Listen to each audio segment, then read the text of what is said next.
कहानी तलाक के बाद। यह अदालत इस तलाक को मंजूर करती है। जज साहब की इस घोषणा ने कोर्ट में खड़े अभिनव और रुचिका के चेहरों की चमक धूमिल कर दी। दोनों की जिंदगी का फैसला हो चुका था। दोनों अब विवाह बंधन से मुक्त थे, लेकिन यह उनकी खुशी का कारण था या दुख का कहना मुश्किल था। उनके रिश्तेदार और एडवोकेट प्रसन्न मुद्रा में विजयी मुस्कान के साथ कोर्ट परिसर से बाहर आ गए। अभिनव का दिल टूट चुका था। भारी कदमों से चलता हुआ वह बार कॉफी हाउस में जा बैठा। रुचिका भी स्कूटी पर सवार होकर जाने लगी। उसका चेहरा भावहीन था, जिसे पढ़ने में वह असफल रहा। जीवन के ऐसे क्षण बहुत विचित्र होते हैं जब हार जीत को समझना ही कठिन हो जाता है। दोनों परिवारों के रिश्तेदार जा चुके थे। दोनों एडवोकेट जो कोर्ट में एक दूसरे से बेइंतहा झगड़ रहे थे, अब एक दूसरे का हाथ पकड़े प्रेम से चाय पी रहे थे। किनकी जिंदगी टूटी, किनके सपने बिखरे, किसी को इससे कोई मतलब नहीं था। सभी रिश्तेदार और परिजन अपनी आन शान पर आई तोहमत को तलाक रूपी परिणाम में बदलकर अब रुखसत हो चुके थे। अब उनकी दखलंदाजी की कोई और संभावना नहीं बची थी। रुचिका अब उसके सामने से गुजर रही थी। एक नज़र उसने अभिनव को देखा। दोनों ठिठके भी, लेकिन शायद अहम की दीवारें भावनाओं से ज़्यादा मजबूत थी। वह स्पीड बढ़ाकर निकल गई। उसका आक्रोश शायद स्कूटी की स्पीड पर निकल रहा था। तभी तेज कर्कश आवाज़ गूंजी और अभिनव ने रुचिका की स्कूटी को सामने से आती कार से टकराते देखा। वह दौड़ पड़ा। रुचिका सड़क पर बेसुध पड़ी थी। सिर से बहते खून को देखकर वह घबरा गया। वो फौरन उसे उठाकर ऑटो से अस्पताल की ओर दौड़ पड़ा। रुचिका की आंखें मूंदती जा रही थी। अभिनव का डर बढ़ता जा रहा था। अस्पताल में उसका इलाज शुरू हो गया, लेकिन उसे इस हालात में छोड़कर वह जाने को तैयार नहीं था। नियति के खेल भी कितने अजीब होते हैं। इंसान जब करीब हो तो दूर हो जाते हैं, और दूर रहने पर मोहर लग जाए तो नज़दीक आना संयोग बन जाता है। ज़्यादा दुखद पहलू तो यह था कि एक्सीडेंट की खबर उसके भाई भाभी को मिल चुकी थी, लेकिन अभी तक दोनों का अस्पताल में आगमन नहीं हो पाया था। खून के रिश्ते अक्सर विपरीत अनुभव देते हैं। रुचिका के माता पिता तो थे नहीं, बस भाई और भाभी थे। भाभी सुप्रीम कोर्ट के एडवोकेट से कम नहीं थी। दूसरी, रुचिका के बड़े जीजा भी कुछ ज़्यादा ही समझदार थे। हकीकत यह थी कि पीहर में उन दोनों की ही ज़्यादा चलती थी, जिनकी सोच में भावनाओं से ज़्यादा जोड़ तोड़ के कारनामे छुपे होते थे। रुचिका को होश आ गया था। वह असमंजस भाव से बोली, आप यहाँ क्यों? मुझे यहाँ नहीं होना चाहिए था। दुखी स्वर में अभिनव बोला, आप जीत गए, मैं हार गई। इस शादी से मुक्त हो गए आप। एक चरित्रहीन महिला के साथ यहाँ आपको और समय बर्बाद नहीं करना चाहिए। अभिनव, रुचिका प्लीज़ पहले अपने आप को देखो। मैं क्रिमिनल, नालायक, दहेज का लोभी, तुम्हें टॉर्चर करने वाला। अब तुम मुक्त हो गई हो मुझसे। स्वतंत्र रहो, जैसा मन करे खुशियों को महसूस करना। अब रुचिका ने कोई जवाब नहीं दिया। कुछ समय ऐसे ही निस्तब्धता में निकल गया। फिर धीमे स्वर में बोली, पैर का ऑपरेशन नहीं करवाया ना आपने? नहीं, अब दर्द महसूस नहीं होता मुझे। अभिनव शांत स्वर में बोला, क्यों? मैंने कसम दिलाई थी अपनी, वो तो मान लेते। मुझे ऑपरेशन से भी बड़ा काम करना था। रुचिका, आप कब समझोगे? अपने लिए भी जीना सीखो, सबका ख्याल। लेकिन खुद उदास रुचिका ने वाक्य अधूरा छोड़ दिया। नहीं, अगर ख्याल रखता तो तुम्हें यूं ना खोता। एक हारा हुआ इंसान हूँ मैं। ऐसा नहीं कहते अभिनव, शायद मेरी नियति ही ऐसी थी। माहौल बहुत गंभीर हो गया था। अभिनव रुचिका की आंखों में आए आंसुओं को पूछ रहा था, सुनो, आप मुझे वो कोर्ट डिग्री वाले 6 लाख रुपए मत देना। अरे नहीं, वो तो मैं ज़रूर चुकाऊंगा तुम्हें, चाहे खुद को बेचना ही क्यों ना पड़े। अभिनव दृढ़ स्वर में बोला, प्लीज़ अभिनव, मुझे नहीं लेने पैसे। क्यों, अब क्या हुआ? कोर्ट में तो तुम्हारा वकील मुझे असक्षम साबित करने पर तुला था। तुम्हारा ख्याल रखने में नाकाबिल। अभिनव के स्वर में आक्रोश उभर रहा था। मुझे अब आत्मनिर्भर बनना है, कोई रखरखाव, कोई जिम्मेदारी किसी और की नहीं। रुचिका गंभीर हो गई। नहीं रुचिका, तुम पैसे ले लेना। मैं नहीं चाहता तुम अब दर दर की ठोकरें खाओ। भैया भाभी के आगे हाथ फैलाओ। रुचिका का चेहरा मुरझा गया। अभिनव ने उसकी दुखती रग पर हाथ रख दिया था। कितना भी दिखावा करे, लेकिन हकीकत यही थी। उसकी आंखों से आंसुधारा बहने लगी। तभी डॉक्टर चेकअप के लिए आ गए। अभिनव ने उनसे रुचिका की हालत जानने को बेकरार था। डॉक्टर ने मीठी झिड़की देते हुए कहा, मिस्टर, अपनी वाइफ का ख्याल रखो, बच ही गई आज वरना। अभिनव को समझ नहीं आ रहा था कि वो क्या बोले। पिछले 2 साल से दोनों अलग रह रहे थे। तलाक की पहल रुचिका की ओर से हुई थी। इसमें उसकी भाभी और जीजा की मुख्य भूमिका थी, जिनकी सोच अभिनव से कभी मेल नहीं खाई। सच तो यह था कि वह आज भी उसे दिल से चाहता था। तलाक को रोकने के लिए उसने कई बार प्रयास भी किया, लेकिन बातचीत या संपर्क स्थापित ही नहीं हो पाया। कोर्ट में भी दोनों बोलने को हुए, लेकिन भाभी दीवार की तरह हमेशा बीच में खड़ी मिली। डॉक्टर जा चुके थे। रुचिका फिर से बोलने लगी, आप घर जाइए प्लीज़। आपकी मम्मी खुशखबरी सुनने को तड़प रही होगी। तुम्हें इस हाल में छोड़कर कैसे जा सकता हूँ? दुखी मन से अभिनव बोला, अरे अब हमारा रिश्ता ही क्या रह गया है? एक मोहर ने तुम्हें आज़ाद कर दिया है।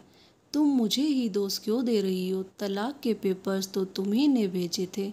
चलो छोड़ो, अब सब बदल गया है। अलग रास्ते, नई जिंदगी, इसलिए फॉर्मेलिटी छोड़ो।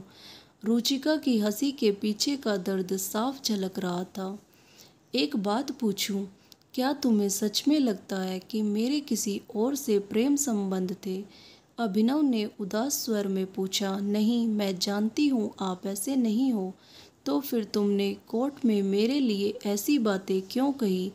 इसलिए ताकि आप मुझसे पीछा छुड़ा सको। आपके घर वाले यही तो चाहते थे कि मैं आपकी ज़िंदगी से दूर हो जाऊं। अभिनव कुछ और बोल पाता उससे पहले ही रुचिका के भाई भाभी दनदनाते हुए आ पहुँचे। भाई अभिनव पर गरजने लगा, मिस्टर, अब क्या जान लेकर ही मानोगे मेरी बहन की? अभिनव खून का घूंट पीकर रह गया। वहाँ हंगामा खड़ा करना व्यर्थ था। भाई रुचिका को समझा रहा था कि सब अभिनव का ही किया धरा है। वो बदला लेने के लिए उसकी जान ले सकता है। रुचिका अब और चुप नहीं रह सकी। प्लीज़ मुझे अकेला छोड़ दो, मैं अब जीना चाहती हूँ। अभिनव का वहाँ रहना अब और संभव नहीं था। घर पहुँचते ही उसे एक और झटका लगा। ड्राइंग रूम में बहन बहनोई वगैरह सब जीत का जश्न मना रहे थे। टेबल पर मिठाई सजी थी। मानव मन की ऐसी विचित्रता पर उसे खौफ होने लगी। क्या इंसान इतना असंवेदनशील हो सकता है? व्यथित मन से वह अभी भी अपनी जीत हार को समझने में लगा था। रात के 9 बज रहे थे। बिस्तर पर पड़ा अभिनव करवटें बदल रहा था। उसे आज जीवन का कड़वा सच महसूस हो रहा था। रिश्ते की अहमियत तभी समझ आती है जब सब कुछ ध्वस्त हो जाता है। रुचिका 2 साल पहले घर छोड़कर जा चुकी थी, पर एक उम्मीद थी कि वो वापस जरूर आएगी। लेकिन आज कोर्ट की मोहर ने वह उम्मीद भी खत्म कर दी थी। उसकी आंखें नम हो गई। अलमारी में आज भी रुचिका की कुछ साड़ियाँ कपड़े रखे थे, जिन्हें अभिनव ने स्मृतियों की धरोहर समझकर सहेज रखा था। रुचिका का अक्स अब जहन से हटने को तैयार नहीं था। भले ही वह कड़वा बोलती थी, लेकिन उसकी हर ज़रूरत को बिना कहे समय से पहले समझ लेना उसकी खूबी थी। नींद कोसों दूर थी। उसे बीते 5 वर्षों का घटनाक्रम याद आने लगा। बिना माँ बाप की रुचिका का रिश्ता आते ही घर में भूचाल आया था, लेकिन उसकी फोटो ने अभिनव का दिल जीत लिया था। सुंदर, सुशील और जमाने की सताई सी दबी छुपी छवि को अभिनव ने आंखों ही आंखों में पढ़ लिया था। जब वह उसे देखने गया तब गंभीर मूरत की तरह बैठी रुचिका की आंखों ने बहुत कुछ बयां कर दिया था। उसे अन्य लड़कियों जैसा उमंग और जोश नजर नहीं आया था। उसके एक कथन, आपको जीवन में मुझसे कभी कोई शिकायत नहीं होगी, ने अभिनव का दिल जीत लिया था। इस एक पंक्ति ने ही शादी का फैसला कर दिया था। ससुराल में रुचिका ने अपने वायदों को पूरी तरह निभाया, लेकिन शायद परिस्थितियों के साथ वह समायोजन नहीं कर पाई। अम्मा गाय बगाए उसे कोसने से बाज न आती। फिर जब छोटी बहू अमीर घराने से आ गई तो रुचिका का जीवन और कठिन हो गया। अभिनव के पास कोई स्थायी रोजगार नहीं था, जबकि छोटा भाई सीए बन चुका था। भाई की बड़ी आमदनी ने अभिनव को बड़े से छोटा बना दिया और रुचिका को और ज़्यादा महत्वहीन। वह टूटती चली गई। 3 साल ऐसे ही किचकिच में बीत गए और एक दिन अभिनव की अनुपस्थिति में उसके भाई और जीजा उसे पीहर छोड़ गए। अब बात मान सम्मान और अहम में फंस गई। जिन्हें अपने जीवन का फैसला करना था वो अन्य लोगों के अभिमान में उलझकर रह गए। अभिनव ने पहल भी की, लेकिन सामर्थ्यहीन होकर उसने भी घुटने टेक दिए। रुचिका शायद इतनी निराश हो चुकी थी कि अब ससुराल में उसे कोई उम्मीद की किरण नहीं दिख रही थी।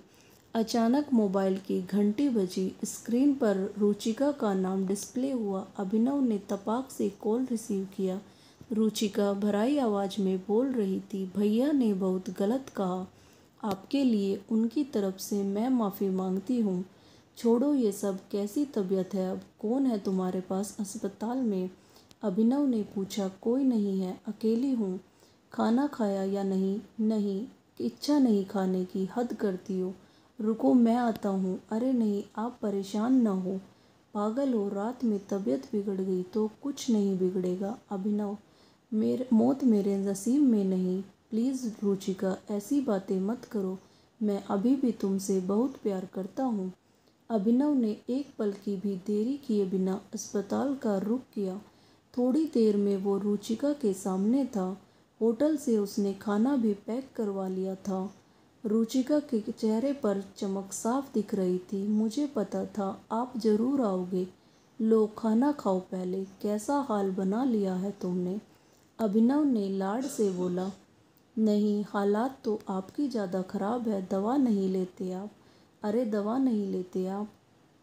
अरे दवा वगैरह सब लेता हूँ, पैसे भी है, अब 4 लाख जमा कर लिए हैं, वो तुम ले लेना। रुचिका उसे निहार रही थी। भारतीय पति पत्नी का संबंध सदैव अपरिचारित किस्म का होता है। ज़रूरत के समय यह ज़्यादा प्रगाढ़ साबित होता है। रुचिका हाथ धोना चाहती थी। अभिनव ने उसे सहारा देकर उठाया और वॉशरूम की ओर ले जाने लगा। कुछ देर बाद दोनों खाना खाने लगे। मनपसंद सब्जियां देखकर रुचिका पूछ बैठी, आपको अभी भी याद है मुझे क्या पसंद है? क्या तुम्हें लगता है कि मैं तुम्हें भूल सकता हूँ? अभिनव ने भावपूर्ण स्वर में पूछा। रुचिका मौन रही। दोनों खाना खाने लगे। अभिनव ने उसे सहारा दे रखा था। सहारा शारीरिक, मानसिक और आत्मिक, जिसकी ज़रूरत प्राय सभी को रहती है। कुछ पल की मौन स्तब्धता के बाद अभिनव बोला, रुचिका, मेरी एक बात मानोगी क्या? रुचिका के स्वर में उम्मीद की झलक महसूस हो रही थी। वापस चलो तुम, मुझे तुम्हारी ज़रूरत है। रुचिका के मुंह से शब्द उच्चारित नहीं हो रहे थे। उसका सिर अभिनव के सीने से सट गया। अभिनव ने उसे बाहों में भर लिया। पूर्व में हुई गलतियों को दोनों ने समय रहते सुधार लिया था।